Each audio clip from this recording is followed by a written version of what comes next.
Siria está aquí, a 8 horas de avión de España.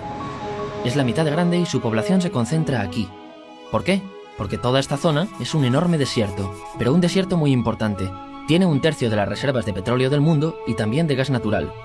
Según algunos, el nuevo petróleo. Para sacarlo de aquí y llevarlo a Europa, hay que rodear toda esta península y salir por el canal de Suez. Como te puedes imaginar, aquí te cobran. Pero hay otra manera más fácil, la línea recta. El que controle estas tuberías las puede abrir y cerrar, como un grifo.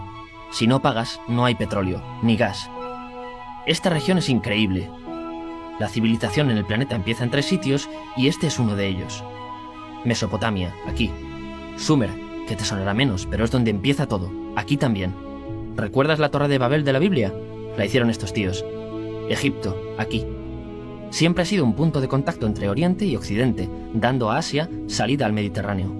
Quizá por eso aquí nacen las principales religiones monoteístas, el judaísmo, el cristianismo y el islam. El islam es el último que llega y de hecho acoge a las 2 anteriores. Adán, Noé, Moisés, Jesucristo son considerados profetas islámicos. Bueno, al grano. Como la zona es brutal, todos han querido controlarla y siempre ha estado dentro de algún imperio. Los persas, los griegos, los romanos. El imperio romano termina partiéndose en 2 y finalmente solo sobrevive esto. Ahora es cuando la última religión monoteísta, el Islam, construye su propio imperio. ¿Te acuerdas de las cruzadas? Bueno, pues son los europeos cristianos intentando recuperar esta zona de la que estamos hablando. Los últimos en llegar son los turcos, que ojo, no vienen de Turquía, sino de muy lejos en Asia, junto con Gengis Khan. Lo conquistan todo y fundan el Imperio Otomano. El Imperio Otomano se queda ahí hasta la Primera Guerra Mundial. 600 años. Cuando acaba la Primera Guerra Mundial, aparecen pequeños países donde antes estaba el Imperio Otomano. Y por primera vez vemos a Siria en un mapa. Hasta ahora la habíamos dibujado para no perdernos. ¿Y quién se inventa estos países? Bueno, lo que te voy a contar es alto secreto. O lo era en 1916. Este súper secreto se llama Acuerdo de Sykes-Picot. Los franceses y los ingleses no podían derrotar solos al Imperio Otomano. Solo podían si les apoyaba la gente que vivía dentro. En su mayoría árabes. ¿Cómo se los ganaron? Pues les prometieron la Gran Arabia, un país solo para ellos. El único problema es que era un timo. Antes de seguir, recuerda una cosa. Los árabes son un pueblo, pero no una religión. O sea, un árabe puede ser musulmán, puede ser cristiano, y antes del Islam parece que hubo tribus árabes con tradiciones judías. Bueno, pues a los árabes no les dieron ese único país que les habían prometido. En su lugar, franceses y británicos crearon muchos países pequeños. Estos países, obviamente, no eran países de verdad, sino zonas bajo su control, con gobernantes puestos por ellos. Durante este tiempo hacen lo que quieren con la zona. Recuerda que hay petróleo. Siria, aunque no tiene grandes reservas, tiene fácil salida al mar. Y Francia, que es la que se ha quedado con Siria, se lo da a compañías extranjeras. Después de la Segunda Guerra Mundial, los europeos se van. En el caso de Siria, son echados a patadas. Pero antes de irse, crean otro estado, Israel. No es el momento de hablar de ello, pero es un estado muy polémico que sus vecinos no reconocen. La prueba es que nada más irse los británicos, todos estos estados lo atacan. La zona, a partir de ahora, va a ser una bomba de relojería. Y mientras, ¿qué pasa en Siria? Bueno, pues no es muy estable. Tiene golpes de estado constantes.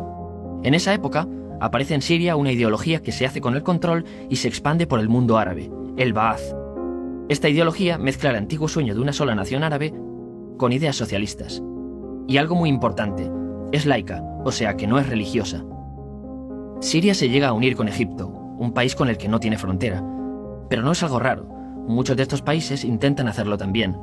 Como recordarás, a esta gente se le había prometido un solo país y las ganas las seguían teniendo. Pero la unión falla. En este tiempo, Egipto les convence para nacionalizar el petróleo. En Siria, Al-Assad, el padre del Assad de ahora, se convierte en jefe del estado Ba'ath. En Irak, también Ba'ath, comienza a ganar fuerza Saddam Hussein.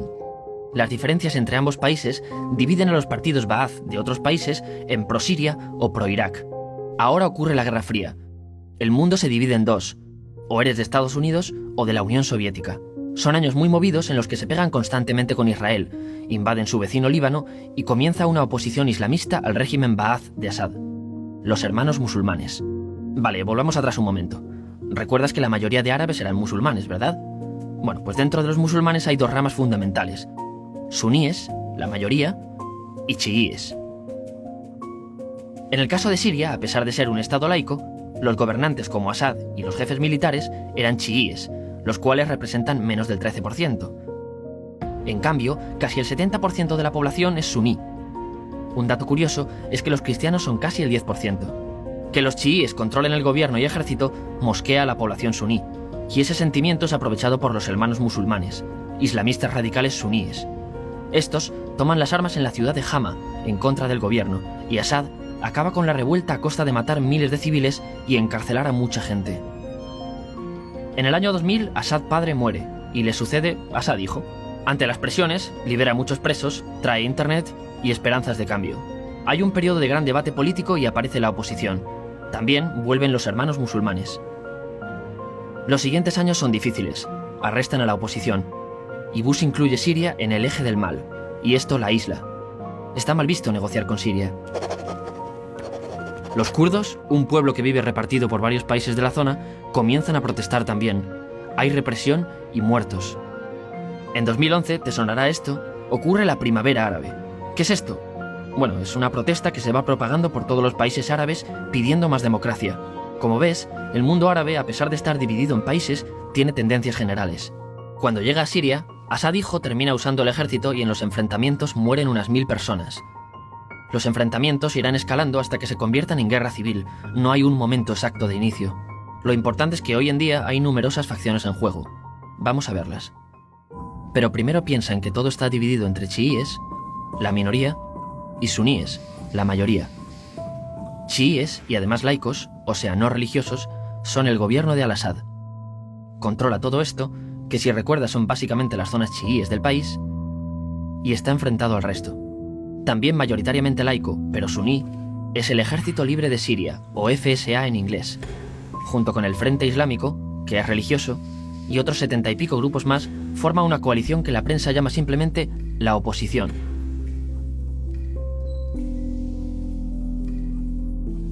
También suníes e islamistas, pero radicales, son Al-Nusra, llamados Al-Qaeda en Siria porque son básicamente eso, Al-Qaeda en Siria. Otros islamistas radicales son el ISIS o Estado Islámico. Salen de Al-Qaeda en Irak, controlan la mayor parte de Siria e Irak y se han hecho famosos por sus atrocidades. Su objetivo teórico impacta a muchos. Es un Estado Islámico a lo largo de Asia, África y Levante. Aunque a ti ya te suena, ¿verdad? En naranja tenemos al pueblo kurdo, que recordarás porque el presidente Al-Assad lo reprimió, al igual que gobiernos de países próximos también lo hacen. Ahora controlan militarmente esta zona. Antes de terminar, repasemos los apoyos internacionales a fecha de octubre de 2015. Las fuerzas de Al-Assad son apoyadas por Rusia, que ya tenía base militar en el país antes del conflicto, Irán y China. Todos son países de lo que Europa llama Oriente. En contra de Assad, apoyando a la llamada oposición, luchan Estados Unidos, Turquía, Francia, Gran Bretaña y Arabia Saudí. Podemos terminar con algunas conclusiones. Te advierto que esto ya es pura opinión. Si recapitulamos, vemos que la región es estratégica. Por su situación privilegiada, todos la quieren. Siria siempre ha estado bajo el paraguas de grandes imperios. Piensa que hace 100 años la actual Francia era Francia. Gran Bretaña era Gran Bretaña.